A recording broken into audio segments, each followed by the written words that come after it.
ganito na sila kalaki ngayon.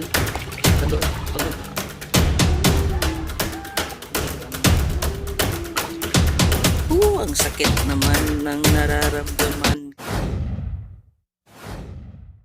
Magandang araw mga kahabi and welcome back to my channel.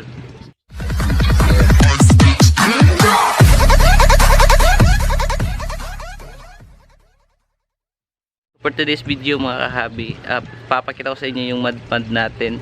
Kasi yung mud pond natin natutuyo na, wala ng tubig. So tara, papakita ko muna sa inyo yun.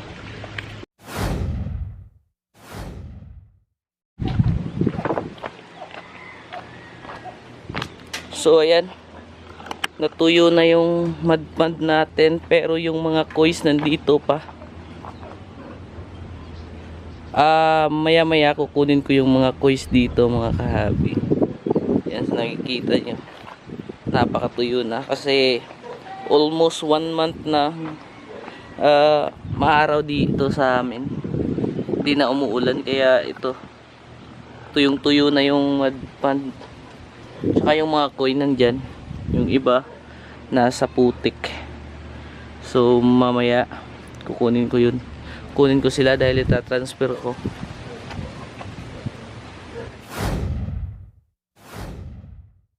At ngayon nagdadagdag ako ng tubig dito na pond dahil kakatransfer ko lang ng mga molis. Yung molis dun na-transfer ko na dito, tapos ito magpapakain ako sa mga breeders na mga molis ko. Yan sila.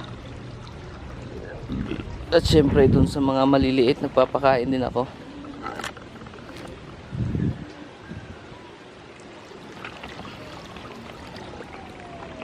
Ito, at saka dito may mga fry ako ng mga balloon molis 24K.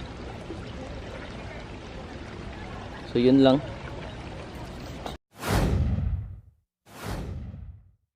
May mga nakuha na ako dun sa mud pond na mga koi.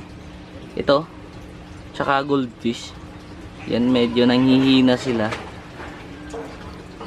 Tapos yun pa, mayroon pa dun. Kaka-transfer ko lang ng mga to dito. Tapos ito pa, yun yung dimekin ko, goldfish.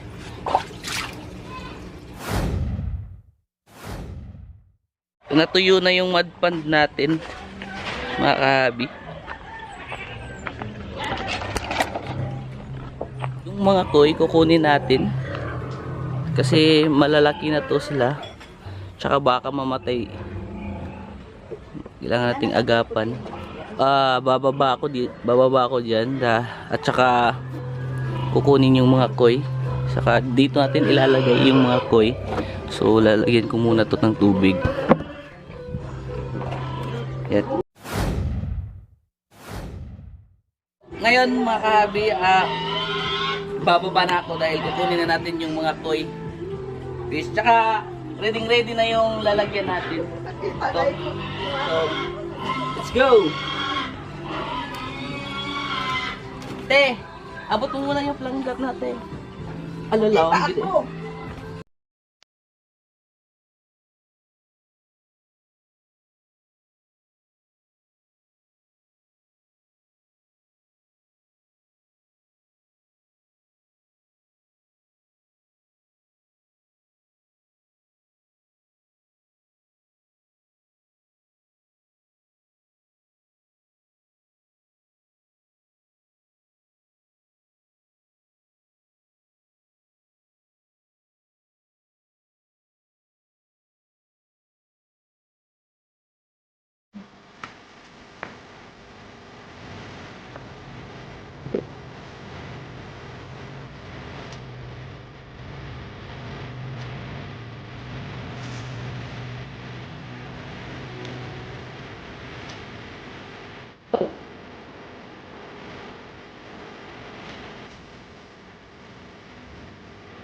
Ito yung una naming nakuha doon, medyo madami.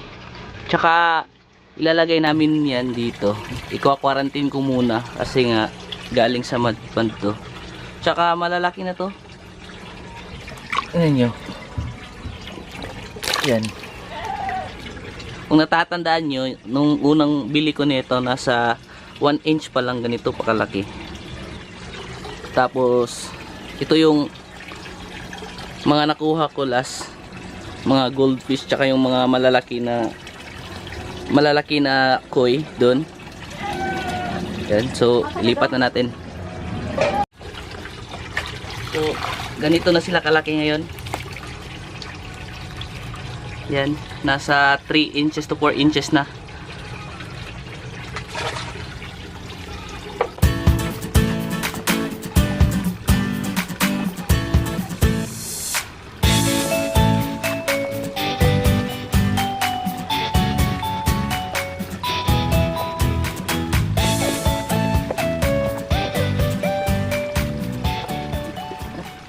Nai-transfer ko na yung mga koi dito. Tapos may mga natira pa doon at babalikan pa natin yun. Kukunin pa natin. Diyan sila. Yan, dito sa gilid. Kung napapansin nyo yung mga kois ko dito na malalaki, ito yung nangyari sa kanila.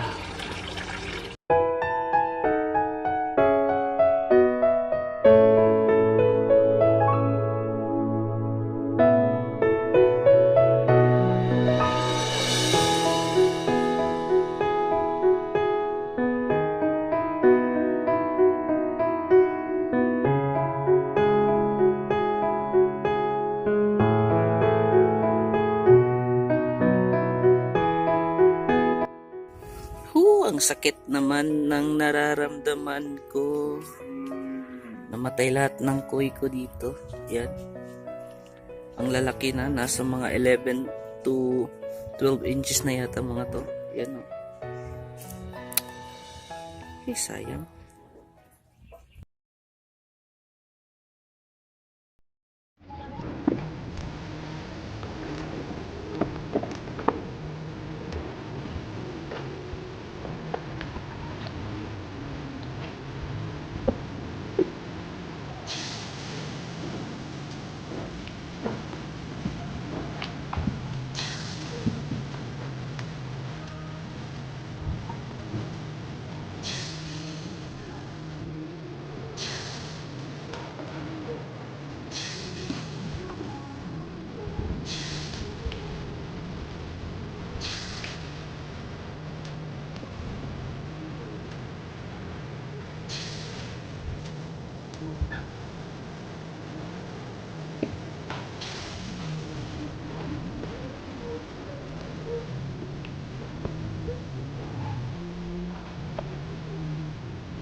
Ito na yung last na nakuha ko dun sa mud pond, mga kahabi. At saka yan, nasa 100 plus to. Silang lahat. Yan, meron pa dito. So yan. Siguro ililipat ko pabalik dun, or ililipat ko to ulit dun sa mud pond kapag napuno na ng tubig dun. Masyado kasing maaraw ngayon kaya naubusan yung tubig dun sa mud pond natin. Lalagyan ko sana ng tubig dun gamit yung water pump namin, kaso ginagamit nila yung gamit nila yung water pump namin dun sa rice field. So yun, nagdesisyon akong kunin ko na lang tong mga kois at saka ilagay ko dito. Ganyan na sila kalaki ngayon, mga kahabi. Yan. Nasa 4 to 3 inch na. Tsaka may mga 2 inch pa rin. Hindi gaano lumaki yung iba.